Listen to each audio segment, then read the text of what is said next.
नाशिक जिल्ह्यात एप्रिलच्या मध्यात पाणी टंचाईच्या समस्या तीव्र होत असल्याचं चित्र आहे। जिल्ह्यात ग्रामीण भागात पाण्याचा तुटवडा निर्माण होत असल्याने अखेर प्रशासनाकडून 22 गावं आणि 37 वाड्यांवरती 22 टँकरच्या 34 फेऱ्यांना सुरुवात केली। वेगळी चव आणि रंगासाठी प्रसिद्ध असलेल्या रायगडच्या हापूस आंबा आता घाऊक बाजारामध्ये दाखल झाला असून प्रति डझन 600 रुपयांना त्याची विक्री केली जाते। सध्या तरी या हापूसची चव चाखणं सर्वसामान्यांच्या आवाक्याच्या बाहेर असलं तरी सुद्धा लवकरच त्याचे दर घसरतील असं बागायतदारांनी सांगितलं। सांगली कृषी उत्पन्न बाजार समितीच्या त्रिभाजनास सरकारने तत्वतः मंजुरी दिली आहे। जिल्ह्यामध्ये जत, कवठे महांकाळ आणि कडेगाव तालुक्यात नवीन बाजार समिती सुरू होणार आहे। 3 बाजार समित्या स्वतंत्रपणे अस्तित्वात येणार आहेत। सिंहस्थ कुंभमेळ्याच्या अनुषंगाने त्र्यंबकेश्वरमध्ये प्राधान्याने हाती घ्यायच्या कामांचा प्रस्ताव मंगळवारी शासनाकडे सादर केला जाणार आहे। तसंच राज्य मंत्रिमंडळाची बैठक 29 एप्रिलला चौंडी इकडे आयोजित करण्यात आली आहे। बैठकीमध्ये त्र्यंबकेश्वर विकास आराखड्याचं सादरीकरण केलं जाणार असल्याची माहिती सूत्रांनी दिली। सोलापूर जिल्ह्याची वरदायिनी असलेलं उजनी धरण शून्यावरती येणार। यंदा जिल्ह्यात चांगला पाऊस होऊन सुद्धा धरणातील पाणी झपाट्याने कमी झालंय। उजनी धरणावरती सोलापूर शहरासह पंढरपूर, सांगोला, मंगळवेढा यासह काही ग्रामपंचायतींच्या पाणी पुरवठ्याची विस्तार असणार आहे। राज्यातील सहकारी कारखान्यांमधून देय असलेल्या ऊसाचा रास्त आणि किफायतशीर दर, वाहतूक आणि तोडणी खर्च आणि कामगारांचं थकीत वेतन भागवण्यासाठी सरकारने 5,000 कोटींच्या सॉफ्ट लोनची मागणी केली, मात्र अद्याप याला प्रतिसाद मिळालेला नाही। पन्हाळा, ज्योतिबा, शिपेकरवाडी, सातेरी डोंगर, आपटी, मराठवाडी, नागदेववाडी या कोल्हापूर जिल्ह्यातील 8 गावांमध्ये असणारा भूस्खलनाचा धोका कमी करण्यासाठी उपाययोजना राबवण्यात येणार आहे। याकरता डीपीआर तयार केला जाणार आहे। तांत्रिक सल्लागार संस्था नेमण्यासाठी गुरुवारी राज्य शासनाने 12 कोटी रुपयांच्या निधीला प्रशासकीय मान्यता दिली। कोल्हापूर महानगरपालिकेत झाडू सफाईचं काम करणाऱ्या काही कर्मचाऱ्यांनी डमी कामगार परस्पर नेमल्याच्या प्रकरणाची चौकशी महापालिकेच्या वरिष्ठ स्तरावरून सुरू झालेली आहे। आठवड्याभरामध्ये याचा अहवाल पालिकेला प्राप्त होणार आहे। हा अहवाल प्राप्त होताच डमी कामगार नेमणाऱ्या मूळ कामगारांवरती कारवाई केली जाणार आहे। राज्यभरात उन्हाचं प्रमाण वाढल्यामुळे नागरिक हैराण झालेत। मालेगावात तापमानात 43 अंशांना ओलांडलेलं आहे। त्यामुळे दुपारच्या सत्रामध्ये रस्त्यांवरती अघोषित संचारबंदी लागू केल्याचं चित्र पाहायला मिळत आहे। आणि अशातच उन्हापासून दिलासा मिळावा यासाठी नागरिक शीतपेयाचा आधार घेत आहेत। 3 महिन्यांपासून टोमॅटोला भाव नसल्यामुळे अनेक शेतकऱ्यांनी शेतातच टोमॅटो सोडलेला आहे। यामुळे शेतकऱ्यांच्या लागवड केलेला खर्च सुद्धा निघत नाहीये। इथल्या भाजीपाला बाजारात सध्या भाज्यांची आवक वाढलेली आहे, त्यामुळे पालेभाज्यांचे दर घसरले। लोकसभा, विधानसभा निवडणुका पार पडल्या, मात्र गावातील निवडणुका ठप्प आहेत। त्यामुळे सोलापूर जिल्ह्यातील 1025 ग्रामपंचायतींसाठी 2025 ते 2030 या कालावधीसाठी सरपंचांची आरक्षण सोडत काढण्यात आली। औद्योगिक क्षेत्र, विमानतळ, बंदरं आणि पर्यटन स्थळं आदींना जोडणाऱ्या आणि राज्याच्या उत्पादन क्षमतेत वाढ होईल अशा प्रकारे रस्त्यांच्या कामांचा प्राधान्यक्रम ठरवून कामं हाती घ्यावीत अशी सूचना सार्वजनिक बांधकाम मंत्री शिवेंद्रराजे भोसलेंनी केली। राज्यातील पहिल्या 3 दिवसीय कोयना दौलत डोंगरी महोत्सवाची सांगता झाली। मराठी कलाकार साताऱ्यातील पाटण तालुक्यात आपली कलाकारी सादर करतात। यावेळेला पर्यटन मंत्री शंभूराज देसाई, नरेंद्र पाटील यांच्यासह अन्य नेते मंडळी हजर होते। यावल तालुक्यातील डांबुर्णी या गावामध्ये बिबट्याच्या हल्ल्यामध्ये मयत झालेल्या मुलीचा मृत्यू झाला। यावेळेला आमदार चंद्रकांत सोनवणे यांनी पीडित कुटुंबियांची सांत्वनपर भेट घेतली। यावेळेला वनविभागाच्या दुर्लक्षामुळे घटना घडल्याने वनविभाग कर्मचाऱ्यांची चांगलीच कान उघडणी यांनी केली। मालेगावातील 2008 साली झालेल्या बॉम्बस्फोटांशी संबंधित खटल्याचं कामकाज पाहणाऱ्या विशेष न्यायालयाचे न्यायाधीश लाहोटी यांच्या बदलीच्या निर्णयाची अंमलबजावणी उच्च न्यायालयाने 31 ऑगस्टपर्यंत पुढे ढकलली। बुलढाण्याच्या देऊळ गावात लग्नाच्या वरातीत नाचणाऱ्या कारणावरून 2 गटांमध्ये तुफान लढा झाला। यावेळेला 6 जण गंभीर जखमी झाले। जखमींमध्ये भाजप नेते नंदू डवंगे यांचा सुद्धा समावेश आहे। सिंधुदुर्गातील ग्रामपंचायतमध्ये भ्रष्टाचार होत असल्याचा आरोप केल्याच्या रागातून नयना सावंत आणि वैभव सावंतांना मारहाण करण्यात आली आहे। उपसरपंचांनी मारहाण केल्याचा आरोप केला जातोय, तर पोलिसांनी या प्रकरणात हस्तक्षेप केला नाही तर सिंधुदुर्गची बीडच्या दिशेने वाटचाल होती असा आरोप वैभव नाईक यांनी केला। तर याबाबत 7 जणांविरोधात गुन्हा दाखल केला असून कोणालाही अटक केलेली नाही। बुलढाणा जिल्ह्यात 4 महिने उलटून देखील केस गळतीची लागण सुरू असल्याची धक्कादायक माहिती समोर आली। अनेक गावकऱ्यांना केस गळतीच्या आजाराची लागण झाली आहे. अद्याप केस गळती सुरू आहे, मात्र प्रशासनाकडून केस गळती प्रकरण वाऱ्यावर सोडून देण्यात आल्याचा आरोप नागरिकांनी केला. सांगली जिल्ह्यात समाज कल्याण सहाय्यक आयुक्तांना 40,000ची लाच घेताना लाचलुचपत प्रतिबंधात्मक विभागाने रंगेहात पकडले. एका बचत गटाला मिळालेल्या टेंडरचं 8,12,000चं बिल मंजूर केल्याबद्दल 40,000ची लाच मागताना कारवाई करण्यात आली. भिवंडीतील शांतीनगर पोलीस स्टेशन हद्दीत दत्तूनगर भादवड या ठिकाणी एका अज्ञात व्यक्तीची अज्ञात आरोपींनी हत्या केल्याची गुन्ह्याची उकल करण्यात भिवंडी गुन्हे शाखेला यश आलेलं आहे.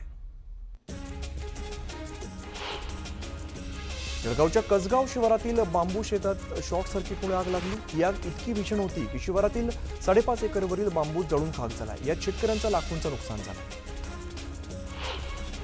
पश्चिम रेल्वेवरती आज मेगा ब्लॉक असणार आहे. वसई रोड ते वैतरणा या जलद मार्गावरती ब्लॉक असणार आहे. आज रात्रीपासून उद्या पहाटे अप फास्ट मार्गिका आणि डाऊन फास्ट मार्गिकेवरती ब्लॉक असेल.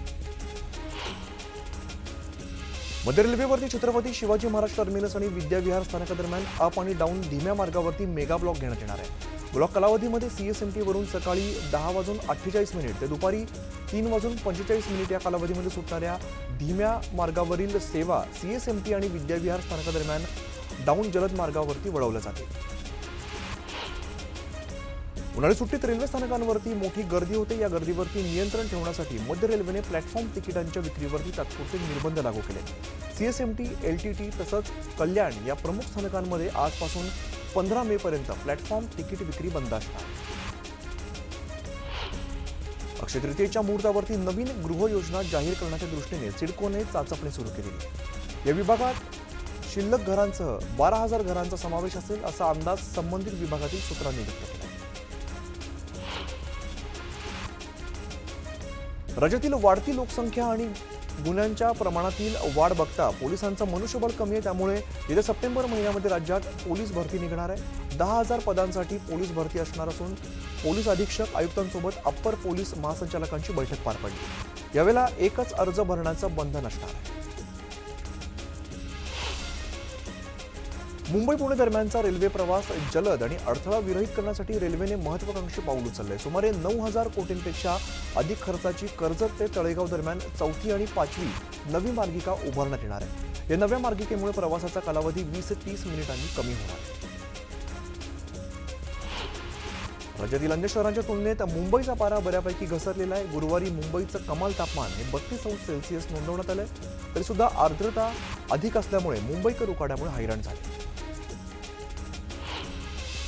पुढील 24 तासात मराठवाड्यात उष्ण आणि दमट परिस्थिती राहील असा अंदाज मुंबई वेधशाळेनं वर्तवला. तसंच मुंबईमध्ये ढगाळ वातावरण आणि विदर्भात अवकाळी पाऊस पडेल असा अंदाज हवामान विभागानं वर्तवला आहे. पुणे शहर आणि परिसरात उन्हाच्या तीव्र झळा, वाढलेला उष्मा असं वातावरण आणखीन काही दिवस सहन करावं लागणार आहे. सध्या उष्णतेची लाट सदृश्य स्थिती निर्माण झाली असून पुढील 4 ते 5 दिवस कमाल तापमान हे 40 ते 42°C राहणार आहे. 22 एप्रिल नंतर तापमानात किंचित घट होण्याची शक्यता वर्तवली जाते. वाढत्या वातावरणाचा नवी मुंबईकरांना त्रास सहन करावा लागतोय. ताप, सर्दी, खोकल्याचे रुग्ण वाढत आहेत. लहान मुलांसह ज्येष्ठांमध्ये ताप, सर्दी, खोकल्याचे सर्वाधिक रुग्ण दिसून येत आहेत. त्यामुळे नागरिकांना काळजी घेण्याचं आवाहन केलं जात आहे. मुंबईकरांच्या पिण्याच्या पाण्याची गरज पूर्ण करण्यासाठी महत्त्वाच्या असणाऱ्या गारकाई धरणाच्या कामासाठी आवश्यक वन्यजीव आणि पर्यावरणविषयक बाबींना मुख्यमंत्री फडणवीस यांनी मंजुरी दिली. थकीत पाणीपट्टी वसुलीसाठी राबवलेली अभय योजना 1 एप्रिलपासून बंद करण्यात आली. त्यामुळे थकबाकीदारांना आता 2% अतिरिक्त शुल्क आकारण्याचा निर्णय पालिकेनं घेतला आहे. सिडकोच्या तळोजा, खारकोपर, बामणडोंगरी आणि द्रोणागिरी या नवी मुंबईच्या वसाहती झपाट्याने विकसित होणाऱ्या शहरी परिवर्तनाचा केंद्रबिंदू ठरत आहे. या परिवर्तनामागे सिडकोने दूरदृष्टीने आखलेले पायाभूत सुविधांचे प्रकल्प हे मुख्य कारण ठरत आहे. तळोजा आणि खारकोपरमध्ये मेट्रो स्थानकं आणि ट्रान्सपोर्ट हब उभारण्यात येत आहेत अशी माहिती सिडकोचे उपाध्यक्ष तथा व्यवस्थापकीय संचालक विजय सिंघल यांनी दिली. मुंबई पालिकेने रखडलेल्या पुलांच्या कामांना गती दिली असून विक्रोळी पूल, अंधेरीतील गोखले पुलाचं काम अंतिम टप्प्यामध्ये आलंय. मे महिन्याच्या शेवटच्या आठवड्यामध्ये हा पूल खुला करण्याचं नियोजन पालिकेनं केलं. खासगी वाहतुकीला टक्कर देण्यासाठी एसटी महामंडळाने मोठ्या थाटात एसटीच्या ताफ्यामध्ये शिवशाही बस दाखल केल्यात. मात्र आता ऐन उन्हाळ्यात जादा पैसे मोजून सुद्धा बहुतांश शिवशाहीतील वातानुकूलित यंत्रणा बंद राहत असल्यामुळे प्रवासी घामाघूम होत आहेत. तापमानाचा पारा वाढल्यामुळे मुंबईसह राज्यातील विजेची मागणी उच्चांकी टप्प्यावरती पोहोचली आहे. राज्यभरात गुरुवारी दुपारी विजेची मागणी तब्बल 30,658 मेगावॅट नोंदवण्यात आलेली आहे. यापूर्वी 25 मार्चला 30,561, 10 मार्चला 30,229 मेगावॅट विजेची मागणी नोंदवली. महावितरणने भांडूप परिमंडळात गेल्या आर्थिक वर्षात सिंगल फेजच्या 1,03,925 आणि थ्री फेजच्या 19,011 अशा एकूण 1,22,936 नवीन वीज जोडण्या देण्यात आल्या. यामध्ये वाशी मंडल कार्यालयाअंतर्गत सर्वाधिक 52,472, ठाणे शहर अंतर्गत 33,657 आणि पेण कार्यालयाअंतर्गत 36,807 नवीन वीज जोडण्यांचा समावेश. मुंबईतील कोळीवाड्यांच्या पुनर्विकास करण्यासाठी चटई निर्देशांकामध्ये वाढ करण्याचा निर्णय सरकारनं घेतलाय. मात्र FSI कागदावरच आहे, त्यामुळे कोळी बांधवांचं मोठ्या घरात राहण्याचं स्वप्न अधांतरी आहे. मुंबईतील झोपड्यांसारखा पसारा जगात कुठे नाही, हे कुठेतरी थांबायला हवं. यासाठी आजचं अतिक्रमण उद्याच्या झोपड्या होऊ देऊ नका, असं उच्च न्यायालयाने गुरुवारी राज्य शासनाला बजावलं. महाराष्ट्र राज्य वन्यजीव मंडळाने नवी मुंबईतील पाम बीच मार्गावरील DPS तलाव फ्लेमिंगो संवर्धन राखीव म्हणून घोषित केलाय. मुख्यमंत्री देवेंद्र फडणवीस यांच्या अध्यक्षतेखाली झालेल्या बैठकीत हा निर्णय घेण्यात आला. या बैठकीत वनमंत्री गणेश नाईक यांच्यासह वरिष्ठ अधिकारी उपस्थित होते. सांस्कृतिक कार्य विभागातर्फे यंदाचा चित्रपती व्ही शांताराम जीवन गौरव पुरस्कार अभिनेते दिग्दर्शक महेश मांजरेकर यांना जाहीर झालाय. 10 लाख रुपये रोख, स्मृतिचिन्ह, मानपत्र आणि चांदीचं पदक असं पुरस्काराचं स्वरूप असणार आहे. सांस्कृतिक कार्यमंत्री आशिष शेलार यांनी घोषणा केली. इंस्टाग्राम आणि व्हॉट्सअप या कंपन्यांची खरेदी आपण त्यांचं मूल्य ओळखून केली, प्रतिस्पर्धा संपवण्यासाठी नव्हे, असा दावा मेटाचे CEO मार्क झुकेरबर्ग यांनी अमेरिकेच्या फेडरल कोर्टात केली. घरगुती घातक कचऱ्याच्या विल्हेवाटासाठी काही वर्षांपूर्वी शहर आणि उपनगरात 11 ठिकाणी महापालिकेने प्लाझ्मा मशीन बसवलेली आहे. पुढील वर्षभरासाठी या मशीनचं परिचालन आणि देखभालीसाठी आता नव्या संस्थेची नियुक्ती केली जाणार आहे. घनकचरा व्यवस्थापन विभागाने यासाठी निविदा प्रक्रिया सुरू केली. राष्ट्रीय आरोग्य अभियानांतर्गत चालवण्यात येणाऱ्या 102 रुग्णवाहिकांच्या इंधनासह विविध योजनांसाठी सार्वजनिक आरोग्य विभागाकडून बुधवारी 23 कोटी रुपये निधी उपलब्ध करून दिला आहे. यापैकी रुग्णवाहिकेच्या इंधनासाठी 10 कोटी 20 लाख रुपये तर अन्य योजनांसाठी उर्वरित निधी उपलब्ध असणार. पुणे पालिकेत एकामागोमाग एक गैरव्यवहाराची प्रकरणं समोर येत आहेत. मर्जीतील ठेकेदाराच्या भल्यासाठी कोट्यवधींच्या निविदा काढल्या जात आहेत. तसंच प्रशासक काळामध्ये अनेक गोष्टी चुकीच्या पद्धतीनं होत असल्याचं पालकमंत्री अजित पवारांच्या उपस्थितीत बैठक घेतली जाईल, अशी माहिती चंद्रकांत पाटील यांनी दिली. पुण्यात मोगरा महोत्सवाच्या निमित्ताने श्रीमंत दगडूशेठ हलवाई गणपतीला विविध रंगी फुलांनी सजवण्यात आले. यावेळेला लाडक्या गणरायाचं रूप डोळ्यांमध्ये साठवण्यासाठी पुणेकरांनी मोठी गर्दी केली. आपलं सरकार पोर्टलवरून सेवा देताना किंवा तक्रारी सोडवताना प्रशासकीय अधिकारी आणि कर्मचाऱ्यांकडून दिरंगाई होत असते. त्यामुळे आता आपलं सरकार पोर्टलवरील अधिसूचित सेवांमध्ये विलंब करणाऱ्या प्रशासकीय विभाग प्रमुखांवरती प्रतिदिन 1,000 रुपये दंड आकारण्यात येणार आहे. पुणे महानगर परिवहन मंडळाच्या ताफ्यामध्ये महिनाभरापूर्वी दाखल झालेल्या 123 नव्या CNG बस सदोष असल्यास त्यांच्या सेवा संचलनातून बंद करण्यात आलेल्या आहेत. सर्व बस संबंधित कंपन्यांकडे माघारी पाठवण्यात आल्या असून बसमधील तांत्रिक अडचणी दूर केल्यानंतरच या मार्गांवरती सोडण्याचा निर्णय PMP प्रशासनाने घेतला आहे. पुण्यातील वाहतूक कोंडी सोडवण्याच्या दृष्टीने उपयुक्त ठरणाऱ्या पूर्व रिंग रोडसाठी 30 हेक्टर जागेचं संपादन अद्याप सुद्धा बाकी असून हे काम महिनाअखेरपर्यंत पूर्ण करण्याची सूचना राज्य रस्ते विकास महामंडळाने जिल्हा प्रशासनाला केली. नवी मुंबई पालिकेच्या मालमत्ता करानंतर नगर रचना विभाग हा प्रमुख उत्पन्नाचा स्रोत आहे. नवी मुंबई पालिकेला 2024-25 या आर्थिक वर्षात 381 कोटी 98 लाखांचा महसूल प्राप्त झाला. पालिकेने अर्थसंकल्पामध्ये 305 कोटीचं टार्गेट ठेवलेलं आहे. मात्र पालिकेच्या टार्गेटपेक्षा 77 कोटींचा अधिकचा महसूल नगर विभागाने जमा केला.